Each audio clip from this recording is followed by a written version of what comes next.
కొత్త సంవత్సరంలో ఏపీలో రైతులకు కూటమి ప్రభుత్వం కొత్త పట్టాదారు పాసు పుస్తకాల పంపిణీ ప్రారంభించింది. ఊరూరా గ్రామ సభలు నిర్వహిస్తోంది. ఈ గ్రామ సభల్లో రాజముద్రతో తయారు చేసిన కొత్త పాసు పుస్తకాలు జనవరి 9వ తేదీ వరకు పంపిణీ చేయనున్నారు. గత వైసీపీ హయాంలో రీసర్వే పూర్తయిన గ్రామాల్లో నాటి సీఎం జగన్ బొమ్మలతో పట్టాదారు పాసు పుస్తకాలు పంపిణీ జరిగింది. దీనిపై రైతుల నుంచి అప్పుడు తీవ్ర వ్యతిరేకత వ్యక్తమైంది.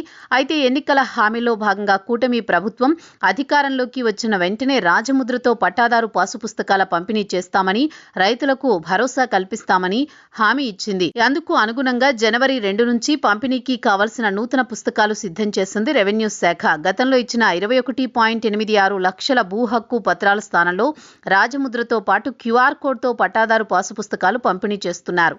గత వైసీపీ హయాంలో రీసర్వే చేసినప్పుడు అనేక మంది రైతులకు వెబ్లాండ్లోని వివరాలు తప్పుగా నమోదయ్యాయి. దీనిపై అప్పుడున్న ఎమ్మెల్యేలు సైతం అధికారులతో తీవ్రస్థాయిలో మొరపెట్టుకున్నా ఫలితం లేకుండా పోయింది. ఇది కూడా వైసీపీపై వ్యతిరేకత తెచ్చిపెట్టింది. కూటమి అధికారంలోకి వచ్చిన తర్వాత పాస్ పుస్తకాల్లోని వివరాలను, పాత వెబ్లాండింగ్ వివరాలు సేకరించి రైతుల వద్ద నుండి కూడా డేటా సేకరించి అన్ని సరిచేసుకున్న తర్వాత ఈ కేవైసీ చేసి కొత్త పుస్తకాల జారీకి ఆమోదముద్ర వేసింది. ఎలాంటి తప్పులు లేని పాస్ పుస్తకాలు అందజేసే కార్యక్రమాన్ని ప్రారంభించింది. కొత్త పాస్ బుక్స్ కు బయోమెట్రిక్ విధానం ద్వారా అందజేస్తున్నారు. దీని ద్వారా ఈ కేవైసీ పూర్తి కాని వారికి సమస్య లేకుండా ఉంటుంది. అదేవిధంగా ఎంతమందికి పంపిణీ పూర్తయిందనే లెక్క ప్రభుత్వం వద్ద ఉంటుంది. పుస్తకాలు అందాయంటూ లబ్ధిదారులతో సంతకాలు చేయించుకుంటున్నారు.